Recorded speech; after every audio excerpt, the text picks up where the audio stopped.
የሰብአዊ መብት ተሟጋች የህግ ባለሙያ ፖለቲከኛና ጻፊው ሰው አቶ አሰፋ ጫቦ ማን ናቸው? ኢትዮጵያ ውስጥ መንግስት ይለዋወጣል። የኃይለ ሥላሴ ህገ መንግስት አንቀጽ 3 ምንድነው የሚለው? ከኃይለ ሥላሴ ዘር እስከ ዘላለም አይወጣም ነው የሚለው።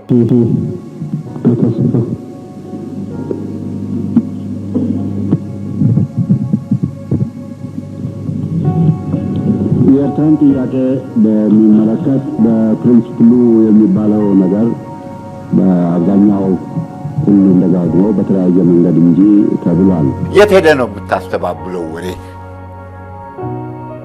ተለጠፈብኝ እኮ ይሄኛው ተለጠፈ ወሬ ነው። ተቀበልከው ምን ታደርጋለህ? ከአባታቸው ከጫቦ ሳሌና ከእናታቸው ከእመተ ማርያም አጆ የቀድሞ ጋሞ ጎፋ ጠቅላይ ግዛት ማዕከል በሆነችው ጭንቻ ከተማ ተወለዱ። የተወለደው በጋሞ ጎፋ ጠቅላይ ግዛት ጭንቻ ከተማ ነው። ጭንቻ ከተማ ጣሊያኖች ካምቦ ይሉታል። እዛ ካምቦ ውስጥ ነፍጠኛ ነን፣ አባታችን ነፍጠኛ ናቸው። እዛ ካምቦ ውስጥ ነው ቤታችን ያለው እና እዛ ጭንቻ ነው የተወለደው። ከጋሎሃማ ጀምሮ ዳራ እንደነበሩና ከዳራ እንግዲህ በእነዚህ መነሾነት ከነበሩ ቤተሰብ ወቅቱ የነበረው ስርዓት እንደምታውቁት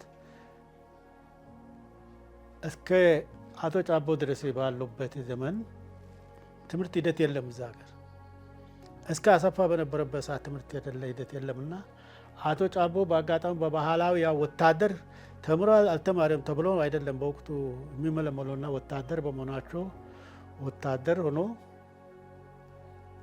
በሚያገለግሉበት ጊዜ ጭንቻ መጡ።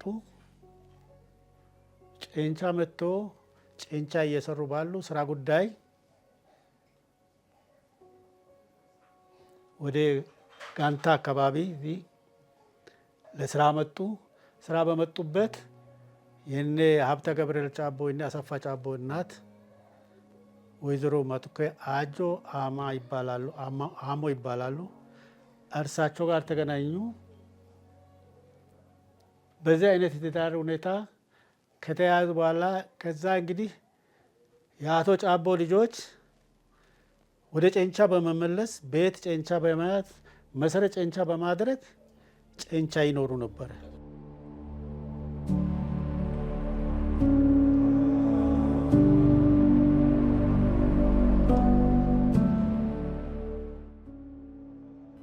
አቶ አሰፋ ጫቦ አንድ ሰው በሰውነቱ ብቻ ሊከበር ይገባል የሚል ታላቅ እሳቤን ያራምዱም ነበር።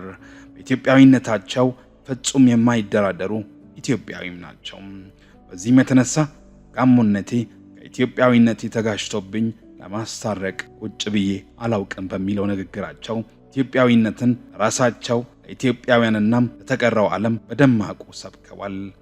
ማንነታቸውን አስጠብቀው አገራቸውም የሚገባውን ክብር ሰጥተው ያለፉ ኩሩ ኢትዮጵያዊ ናቸው። በህይወት ዘመናቸው በኢትዮጵያዊነታቸው በመመካት አንገታቸውን ቀና አድርገው ነበር የኖሩት። ለሀገር ለወገን መብትና ለእውነት በአደባባይ ተሟግተዋል። አቶ አሰፋ ያወቅኩት እዚህ ሀገር አይደለም። አቶ አሰፋን ያወቅኩት አዲስ አበባ ዩኒቨርሲቲ ልማር ከሄድኩ በኋላ ነው። አሰፋ በጣም እናገኘዋለን፣ ያጫውተናል በሚገባ የዚህን አገር ጉዳይ በተለይ ጋሞ ጎፋን የምር የሚወስድ ሰው ነው።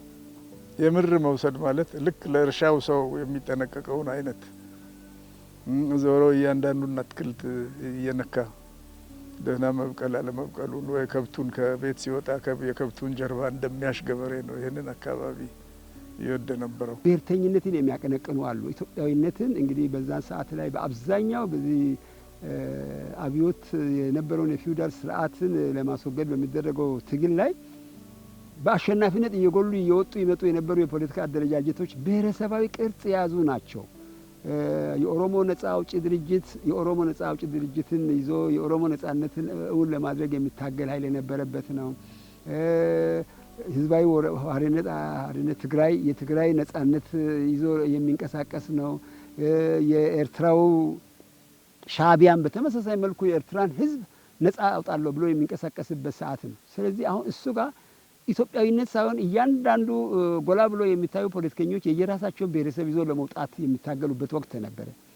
አሰፋ በዛን ሰዓት ላይ የነቃ አቋም ከነበራቸው ሰዎች አንዱ ሆኖ በአቋም ግን ይለያል። እሱ ደግሞ አሰፋ የዜጎችን እኩልነት፣ የህዝቦችን እኩልነት፣ ነጻነት፣ ቋንቋቸው፣ ባህላቸው እንዲከበር እንዲበለጽግ ይፈልጋል። እንደ ማንኛውም የጋሞ ተወላጅ የሱ ባህሉ ቋንቋው እንዲታወቅ ይፈልጋል። የጋሞነት ባህሉ ቋንቋው እንዲታወቅ የመፈለጉን ያክል ደግሞ ሌሎች ሰዎች ጠፍተው ነው ጋሞ ቋንቋው ባህሉ ማደግ ያለበት የሚል እምነት የለውም። ኢትዮጵያዊነት ጋር የተጣመረ እንዲሆን ነው የሚፈልገው። አብረን ሆነን እንከባበር ነው አሰፋ። አብረን ሆነን እንከባበር፣ የሁላችንም ቋንቋ ይከበር፣ የሁላችንንም ባህል ይከበር፣ ተከባብረን አብረን መኖር እንችላለን። ኢትዮጵያዊነትን የሚጻረር ማንነት ሊኖር አይገባውም ነው የሚለው።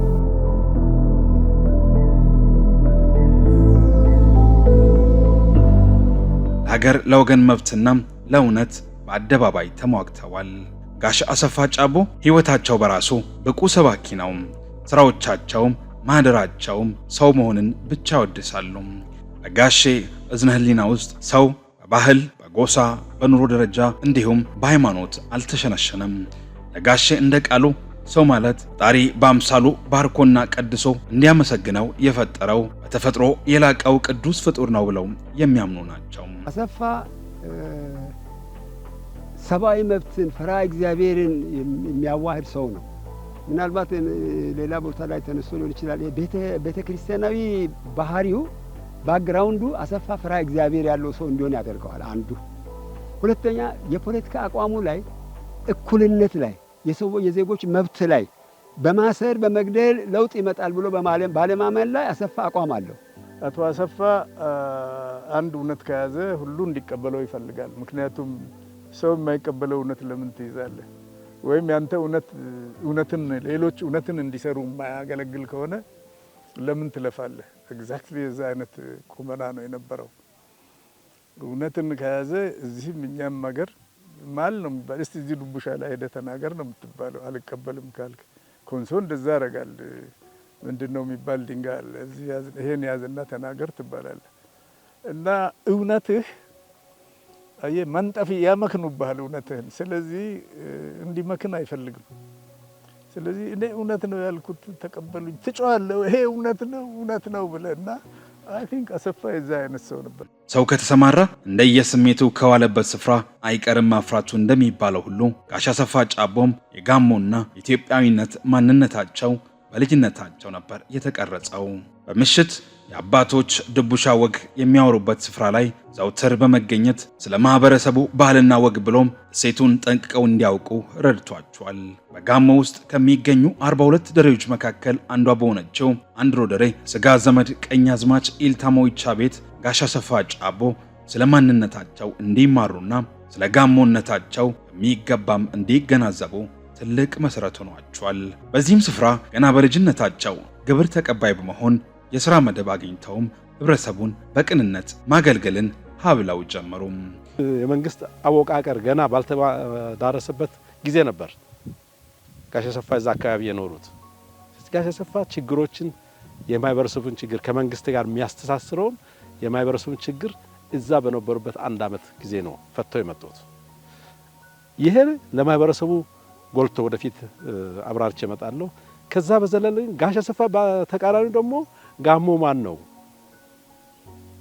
የጋሞ ባህል ምንድን ነው የሚለውን እዛው አባቶች እግር ስር ቁጭ ብለው ተምሮ አድርገው ለዓለም በመበቃ መልክ በሰነድ አብቅተዋል። ጋሽ አሰፋ ህዝቡንም ጠቅሟል፣ ለራሳቸውም ተጠቅሟል። ለኛም አርአያ የሚሆን የተጻፈ ነገር አስቀምጠው ነው ያለሁት። ጋሽ አሰፋ ቆይታ አንድም ሁለትም ከዛም በላይ ነው ወደ ኋላ ጥሎልን ያለፈው። ጋሽ አሰፋ እንዳልኩ መሰረታቸው አንድሮ ነው። አባቴ ቀኛዝማች ኢልታሞ የአንድሮ ባላባት ናቸው፣ ዳና ናቸው። አንድሮ ላይ ደግሞ እሳቸው የሚመሩት አጥቢያ ፍርድ ቤት አለ በመንግስት መዋቅር። ለአጥቢያ ፍርድ ቤት ጸሐፊ ይፈልጋል።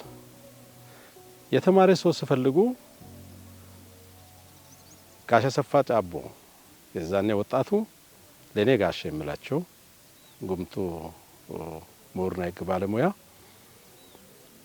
የዛኔ ወጣት የነበረው መጽሐፍ ማንበብና ትምህርት የተማሩ መሆናቸውን ከቤተሰቡ ትውውቅና ዝምድና ጋር በተያያዘ አባታቸው ሁሌም እኛ ቤት ስለሚመጡ በማፈላለግ የተማረ ሰው በማፈላለግ ነው ጋሽ አሰፋ ጫቦን ከጨንቻ ከተወለዱበት ከጨንቻ አስፈልጎ ያመጡት። በዛን ወቅት ጋሽ አሰፋ ስለ ሀገራቸው፣ ስለ አካባቢያቸው፣ ስለ ደረው ያው ባለቤት ከሆነው ከደረው ባለቤት የተወለዱ ስለሆነ አካባቢውን ስለሚያውቁ በሽታ ነው የመጡት። በፍላጎት መጥተዋልና ስረ መሰረቱ የተገናኙበት መንገድ አንድሮነታቸው ነው። ሲቀጥል ከእናቴ ጋር ባላቸው የስጋ ዝምድናም ጭምር ትውውቁ ስላለ የተማረን ሰው በወቅቱ ማግኘት ከባድ ነው። ጋሽ አሰፋ ግን በቅርብ ባልኩት በሁለቱ በእናቴ ዝምድና እና የአካባቢው ተወላጅ ልጅ በመሆናቸው ነው የትውውቅ መሰረታቸው።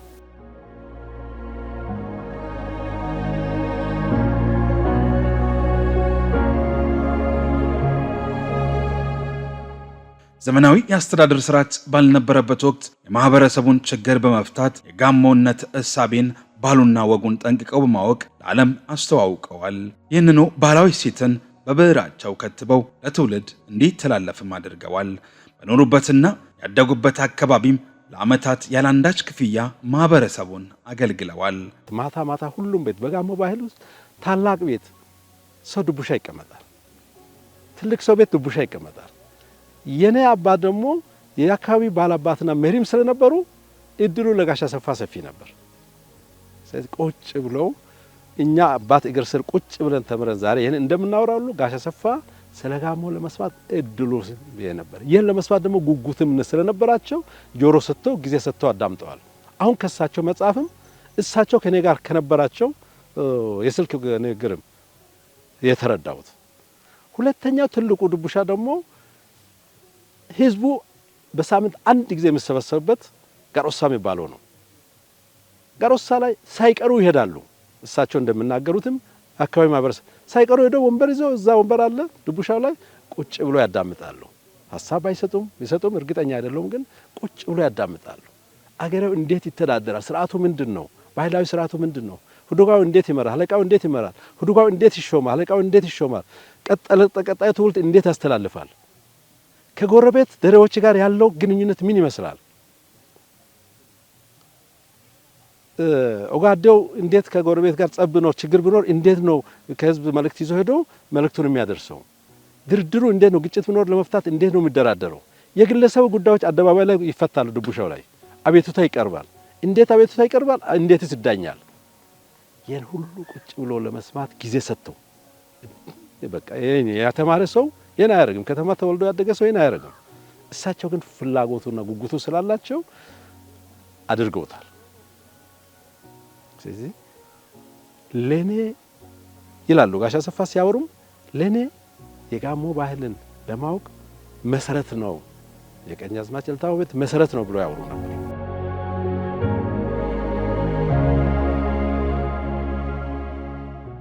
ጨንቻና ሻሸመኔ መጀመሪያና መካከለኛ ሁለተኛ ደረጃ ትምህርታቸውን ሲያጠናቅቁ ሁለተኛ ደረጃ ትምህርታቸውን ደግሞ አዲስ አበባ በኮከበ ጨዋታ ትምህርት ቤት ተከታተሉ።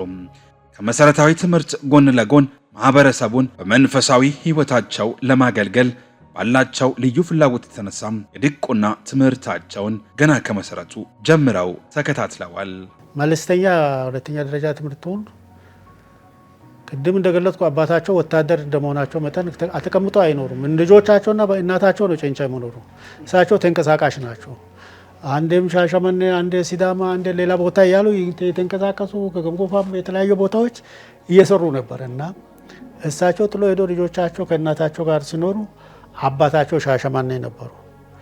ከአንድ እስከ 6ኛ ደረጃውን ከእናታቸው ሆኖ ጨንቻ ሲማር ቆይቶ በወቅቱ የነበረውም ጨንቻም ትምህርት ቤቱም የነበረ አንደኛ ደረጃ ነው። ያ ትምህርት ቤት ብቻ ነው አልነበረም። ገምጎፋ ጠቅላላ ትምህርት ቤት የሌላ ሃይ ስኩልም መለስተኛም አልነበረም እና ከዛ ካለው ትምህርት ፍላጎቱ ጋር ወደ አባቱን ተከትሎ ወደ ሻሸመኔ ነው ሄደው። እርሳቸው የነበሩበት ሻሸመኔ ነበር። አባቴ ጋር ሄጄ እማራለሁ። አባታችን እዛን ጊዜ ሻሸመኔ ነበሩ። አባቴ ጋር ሄጄ እማራለሁ ብሎ ተነስቶ ጠፍቶ በመኪና እኔ ሸኝቼው ትምህርት ቤቱም ሳያውቀው በቃ እዛ ደጃዝማች ወልደ ማርያም ትምህርት ቤት ሳያውቀው አባታችን ጋር ሄዶ ሻሸመኔ ኩየራ ትምህርት ቤት ገብቶ ከስድስተኛ ክፍል ነው ሄዶ የገባው። 7ኛ ክፍል የገባው። ልጅነት ባህሪው ዝምተኛ ነው። ጫወታ ከልጆች ጋር ብዙውን ጫወታ አያውቅም። ብዙውን አይጫወትም። ዝምተኛ ነው። ትምህርት ቤትም ለምሳሌ ከምን ጀምሮ ነው? ከፊደል ሐዋርያት ከወንጌል ጀምሮ ነው ከታች ወደ ላይ መተን ዳዊት ላይ የደረስነው። እሱ ቀድሞ ዳዊት ላይ ደርሶ በ1942 ዓመተ ምህረት ድቁና ተቀብሏል። አቡነ ቴዎፍሎስ ከአዲስ አበባ ጨንቻ መጥተው ነበርና ጨንቻ ድረስ በእግር ሄዶ ዲያቆኖችን ይዞ ቄሶች ይዞ ሄዶ ድቁና አስደቁኖ ተመልሰዋል። እና ገብርኤል ቤተክርስቲያን ለ5 ዓመት እንትን ብሏል። በድቁና ሰርቷል። በሲቪል አቪዬሽን እየሰሩ ከአዲስ አበባ ዩኒቨርሲቲ የሕግ ትምህርት ቤት የመጀመሪያ ዲግሪያቸውን አግኝተዋል። በአንድ ወቅትም ትምህርታቸውን አቋርጠው በሲቪል አቪዬሽን ተቀጥረውም ወደ ባህር ዳር በመሄድ የሥራም የትዳርም ሕይወታቸውን ጀመሩ። በትዳር ቆይታቸውም የ4 ልጆች አባት ሲሆኑ የ9 ልጆች አያትም ለመሆን በቅተዋል። በኋላ ግን ለንባብ ባበቁት አንድ ጽሑፍ ባህር ዳርን ጥለው አዲስ አበባ መግባታቸው ነው የተነገረው። ኮከበ ጽባህ እየተማረ እያለ ሜትሮሎጂ ትምህርት ቤት ተቀጥሮ የመጀመሪያ ቅጥር የመንግስት መስሪያ ቤት ውስጥ ተቀጠረና ጎጃም ባህር ዳር ተመድቦ ሄደን ለ2 ዓመት እዛ ሲሰራ ጎጃም ከተማው ጠባብ ስለነበረ ማዘጋጃ ቤት ከተማ ገበሬውን እየገፋ እያሰፋ ከተማን እያሰፋ ስለሄደና ገበሬው በዛ የተነሳ አቤቱታ ለማቅረብ ሰላማዊ ሰልፍ አድርጎ መጮሁን ከነሱ ጋር ተቀላቅሎ ጩኸቱን ሲያዘጋጅ ቆይቶ በኋላ ሲፈልጉት ጠፍቶ አዲስ አበባ ሄደ። ፖሊስና እርምጃ ላይ አወጣ። ጎጃሙ ገበሬ ተቀማ፣ መሬቱን ተቀማ ብሎ አወጣ ፖሊስና እርምጃ ላይ። በዛ የተነሳ ሲፈለግ ጠፍቶ አዲስ አበባ ሄደ። ኮከበ ጽባህ ተመልሰው 10ኛና 11ኛና 12ኛ ተምረው ዩኒቨርሲቲ ገብተው ባህር ዳር ሲቪል አቪዬሽን ወይ ምንድነው አሁን የሚለው ይሄ ሜትሮሎጂ አለ አይደለም። በዛ ሙያ ጋር ወደ ባህር 11 እስከ 12 ከጨረሱ በኋላ እዛ ላይ ትምህርቱን ትልቅ ውጤት ከፍተኛ አምጥቶ ነበርና ከዛ ስራውና ኑሮ እንግዲህ ቅድም እንዳልከው ያለው ጋራ አይዞ አጣምሮ ለመሄድ የራሱ ማቋቋም አለ። የተወሰነ ጊዜ አቅሙ ስለምተማመን ካሰበ በኋላ ይመስለኛል ወደ ሲቪል አቪዬሽን ስራ አገኘና ወደ ባህር ዳር የተወሰነ አመት የራሱን ካቋቋመ በኋላ ነው ይመስለኛል። ከዛ ሲቪል አቪዬሽን ባህር ዳር ሄደ። ባህር ዳር አንድ የተወሰነ 3 ዓመት ነው ምናምን አገልግሏል። 4 ዓመታት የተወሰነ እዛ አገልግሎ ትዳርም እዛ ነው የመሰረተው። መጀመሪያ ሚስቱን ትዳር መስርቶ 3 ልጆችንም ወልደዋል።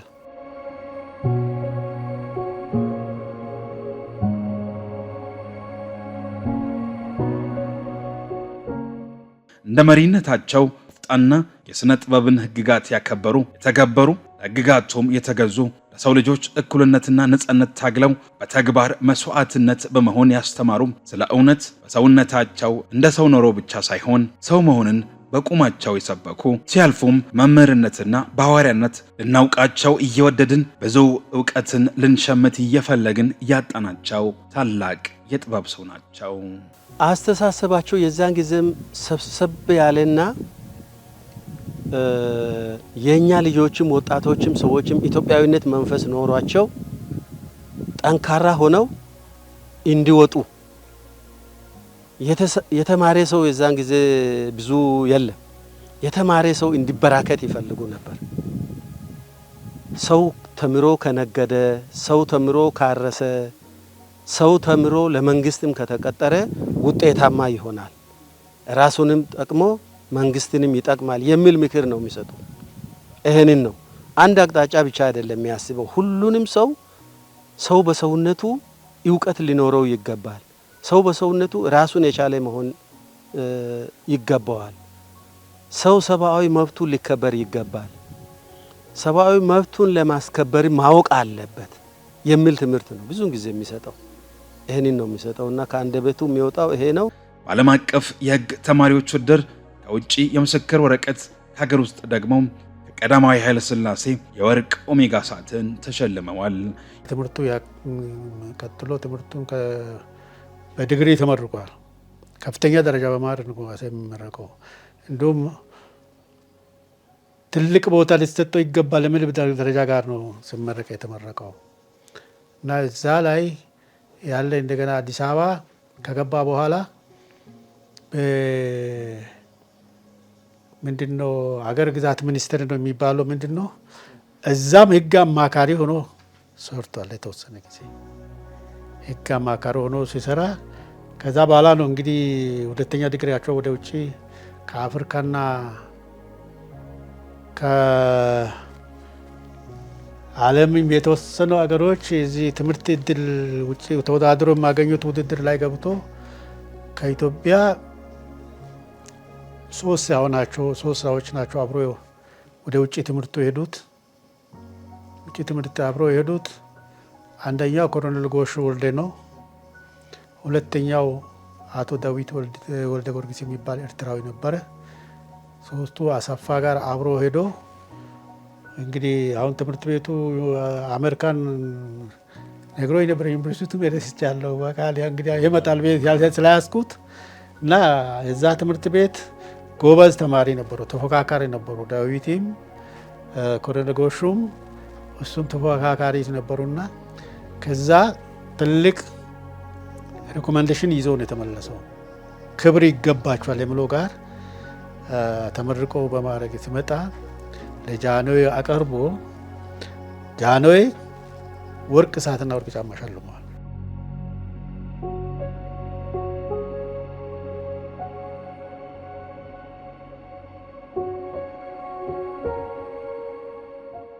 የአጥቢያ ጽሕፈት ቤት ጻፊ፣ የአየር መርማሪ ወይም ሜቴሮሎጂስት እንዲሁም የህግ አማካሪም ነበሩ። አብዮቱ ጊዜ የኢትዮጵያ ጭቁን አብዮት ትብብር ድርጅትን መስርተዋል።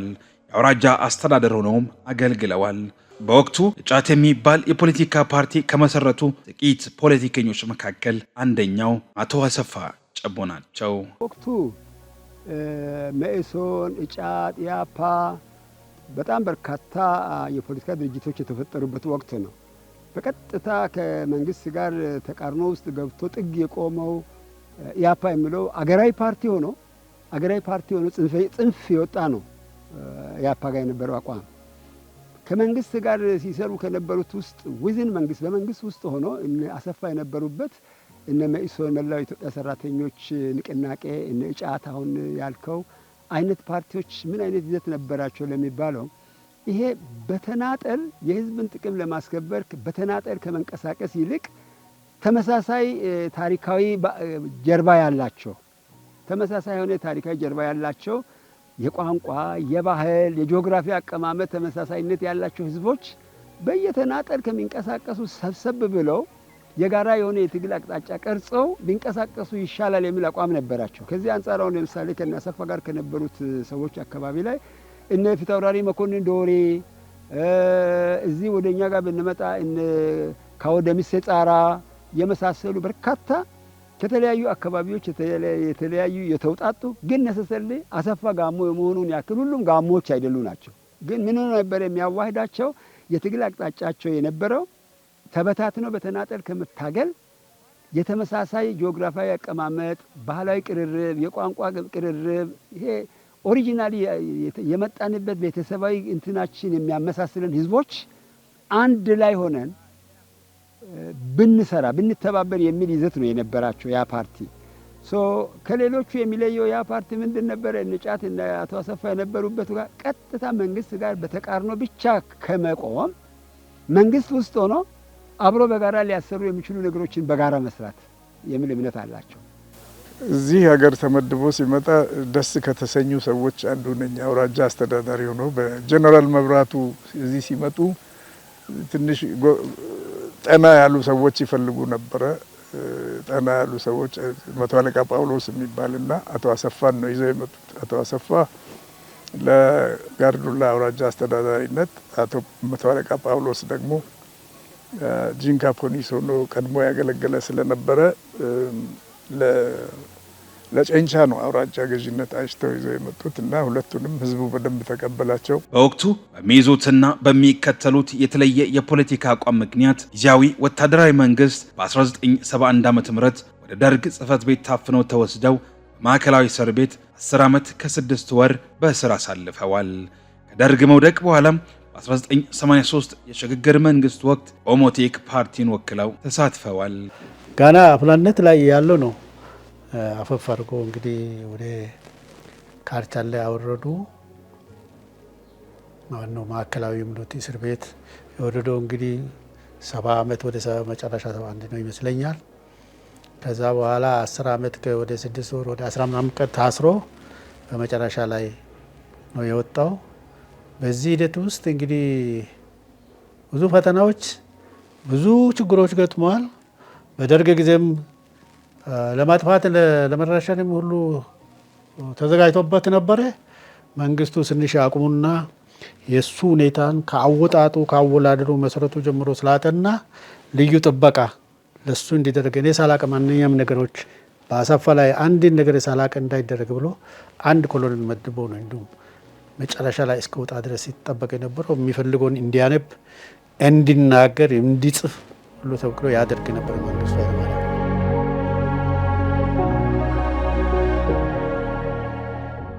የኢህአዴግ መንግስት መንበረ ስልጣኑን ከተረከበ በኋላ የሽግግር መንግስት አካል በመሆን ፓርላማ ገብተው ክርክሮችን ሲያደርጉ ቆይተው በፓርላማ ውስጥ በሚያደርጓቸው ቀጥተኛና የወቅቱን ፖለቲካ ንግግር በህወሓት መንግስት ተቀባይነት ባለማግኘታቸው ዳግም ወደ ወይን ቤት እንዳይወርዱ በመስጋታቸውም ጭምር ሀገራቸውን ለቀው በ1984 ወደ አሜሪካን በመሰደድ ለ26 ዓመታት ያህል በዚያው ቆይተዋል።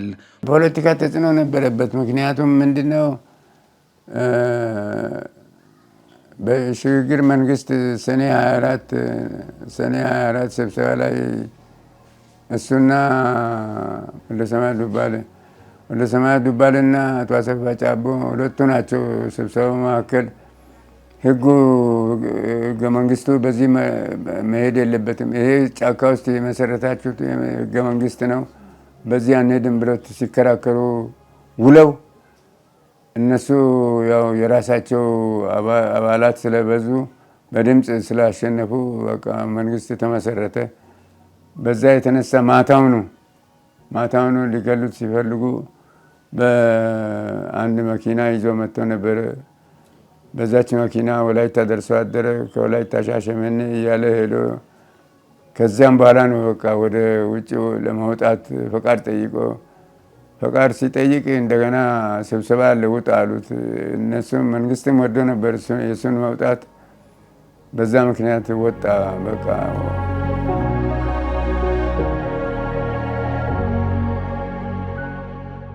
ስራ ዓለም ውስጥ ማንኛውም ከባድ ነገር በትዕግስት ካለፉ የሚቻል ነው ብለው የሚያምኑ የትዝታ ፈለግ የሚለውና በተለየ የአጻጻፍ ስልት በሚታወቀው መጽሐፋቸው ተወዳጅነትን አትርፈዋል። ለአካባቢው ተቆርቋሪና ለሀገራቸው ብሎም ለኢትዮጵያ የታገሉ ምሁርም ነበሩ። ችግሮችን በኃይል መፍታትን ሳይሆን የምክክርና የፖለቲካ አውድ በማስፋት ሀገሪቱን ማረጋጋት ወሳኝ እንደሆነም ያምናሉ። ጋሞ ከሆንክ ሌላውን ልትጠላ አትችልም፣ በጋሞነት ሰው መጥላት በራሱ ጎሜ ነው ብለው ሲናገሩም ተደምጠዋል። በተለይም ስለ ኢትዮጵያዊነት አንድነት በአንድ ወቅት ሲናገሩ ጋሞነቴ ከኢትዮጵያዊነቴ ተጋጭተው ላስታርቃቸው ቁጭ ብዬ አላውቅም ያሉት ንግግራቸውም በብዙዎች ዘንድም ተቀባይነትን ያገኘ በብዙዎች ልብና አእምሮ ውስጥ የሚመላለስ ተደጋግሞ ቢገለጽ የማይሰለች ሀሳብ ሆኖም በጋሞዎች ልቦና የተከተበ ነው። ራስን ማክበርን ራስን መቀበልን ትውልዱ መማር መቻል አለበት። አሰፋ ኢትዮጵያዊነትን ቅድሚያ የሚሰጠውን ያክል አሰፋ ሚዛናዊነትን ትልቅ ቦታ የሚሰጠውን ያክል ጋሞነቱን አይንቅም። ኦኬ የጋሞ ባህልን፣ የቋንቋ ማንነትን፣ የጋሞ ባህልን፣ ስርዓቱን ጠንቅቆ ያውቃል፣ ያከብራል። ባገኘበት ቦታ ላይ ጋሞ ሲፈጠር ጀምሮ ከኢትዮጵያውያን ጋር በፍቅር ለመኖር የተፈጠረ ህዝብ ነው ይላል እንጂ እኔ ጋሞ አይደለም ብሎ አንዳንዶቹ እኮ አማርኛን ቀላጥፎ በመናገራቸው ጋሞ ነው ጋሞ አይደለም የሚሉ አሉ። እንደ አሰፋ ሰፋ ያለ መድረክ ሳያገኙ ማንነታቸውን የሚሸማቀቁ የሚክዱ አሉ።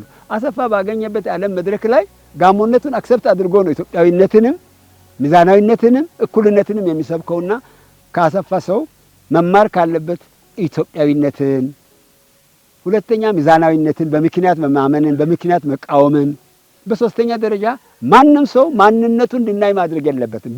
ማንነቱን ተቀብሎ ለሰላም፣ ለአብሮነት፣ ለፍቅር፣ ለአገራዊ አንድነት መቆም መቻል አለበት። ማንነቱን እንዲናይ ያደረገ ሰው ለማንም አይበጅም።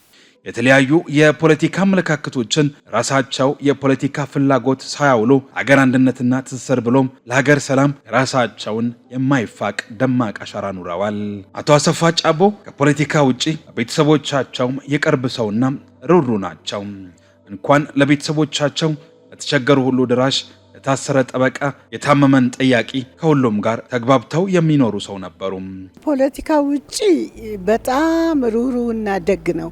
እንኳን ለቤተሰቡ ለተቸገረ ቤተሰብ ለሌለው የሚያዝን ነው።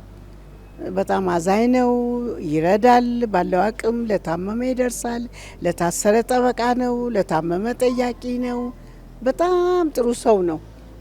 ከፖለቲካ ውጪ ለቤተሰብ ብቻ አይደለም፣ ለጓደኞቹ ያየው ሰው ሁሉ ጓደኛው ነው። ማንኛውም ኢትዮጵያዊ ወንድም ነው፣ ጓደኛ ነው። በፍቅር ነው የሚያየው። የፍቅር ሰው ነው። ፍቅርና ፍቅር ነው በቃ። ያው እንግዲህ ያለው ሁኔታ ለቤተሰብ እንደዛ ፍቅር እያለው ግን ቤተሰቡን ማስተዳደር ልጆቹን ማሳደግ አልቻለም። ምክንያቱም የሀገር ፍቅር የሰው ፍቅር ስላለው ፖለቲካ ውስጥ ብዙ ይገባል እንጂ በጣም በጣም አዛኝ፣ ሩህሩህ፣ ሰጥቶ የማይጠግብ ቢኖረኝ እንዲህ ባደርግ የሚል በሌለው ከሌለው ላይ ቀንሶ የሚሰጥ ሰው ነው።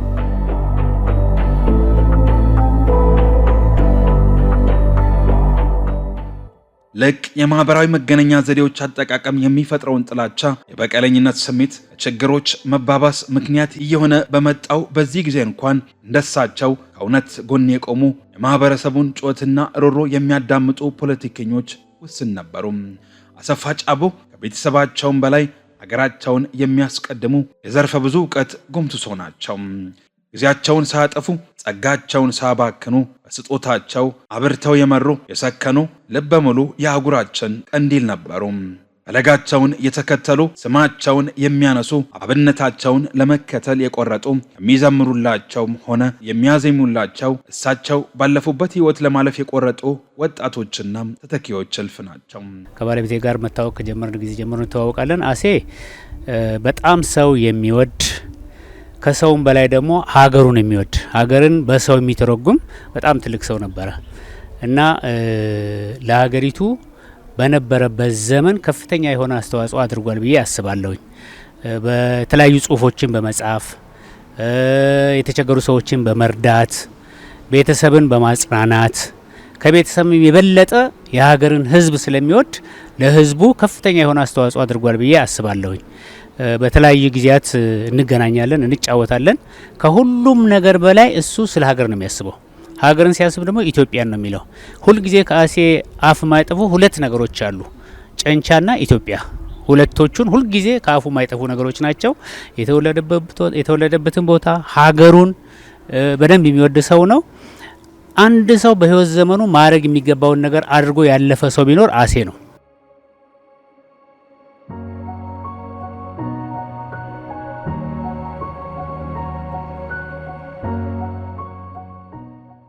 ዛሬ የምናቀነቅነው ህብረ ብሔራዊነት ነው የሚነሳው።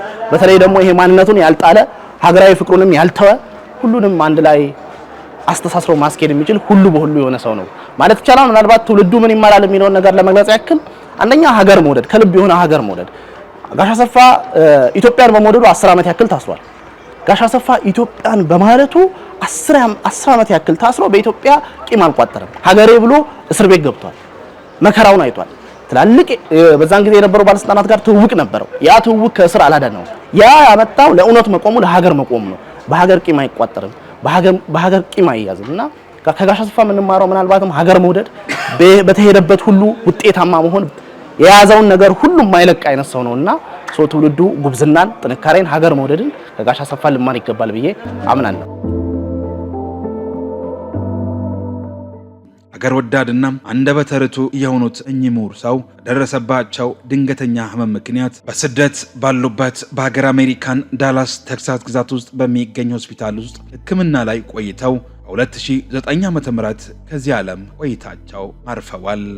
ታዲያ ጀግና ቢሞት ስሙ ከመቃብር በላይ ነውና የአንጋፋውን የኪነ ጥበብ ሰው የጋሽ አሰፋ ጫቦ ስራዎችን መዘከር ጥበብን መዘከር ይሆናል። ለፖለቲካ ጥቅም ብሎ ዥዋዥዌ ያለ መጫወት አንዴ ያለው ነገር ከእንትኑ የወጣ ነገር የሆነ ነገር ነው ማለት ነው። የሚያምንበትን ነገር ነው የሚናገረው። እንደ አገሩ ነበር የሚናገረው። ለእርሱ ጎሜ ማለት እዚህ በወጋ ውስጥ ያለው ጎሜ ነው። ሌላ የአዲስ ኪዳን ጎሜ ወስዶ የኔ ጎሜ ነው አይልም አሰፋ። አንድ ልጁ ስም አዴዞ ነው። ለምሳሌ ከመጨረሻ ሚስቱ ከመጨረሻ በፊት ከነበረችው ባለቤቱ ከወይዘሮ አሰገደች የወለደው ልጅ አሁን ዩናይትድ ስቴትስ ነው ያለው። አዴዞ ብሎ ነው የሰየመው። አዴ ማለት ማድረግ የተቀበለ ወንድ ማለት ነው። ስለዚህ ስብዕናው ከምንም ሊመጣ አይችልም። ያደገበትን አካባቢ ደግነት ነው የያዘው። ያደገበትን አካባቢ ቫልዩ የሞራል ቫልዩ ነው የያዘው እና ሁሉን ነገር የሚመዝነው በዚያ ነው።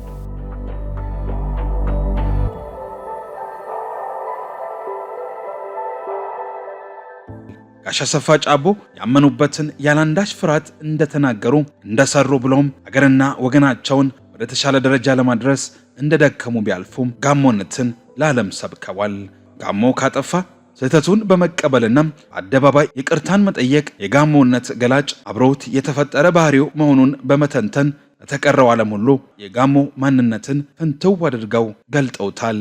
እኛም የኚህ ታላቅ የጥበብ ሰው ሕይወትን የዳሰስንበትን ዝግጅታችንን ስንቋጭ በበጎ ስራቸው ብዙ ሊነገርላቸውና ሊጻፍላቸው እየተገባ ተደብቀው የሚቀሩ የሀገር ባለውለታዎችን መዘከር ከልፈተ ሕይወታቸው ቢቀድም መልካም ነው እያልን ዝግጅታችንን በዚህ ቋጭን። ሰላም።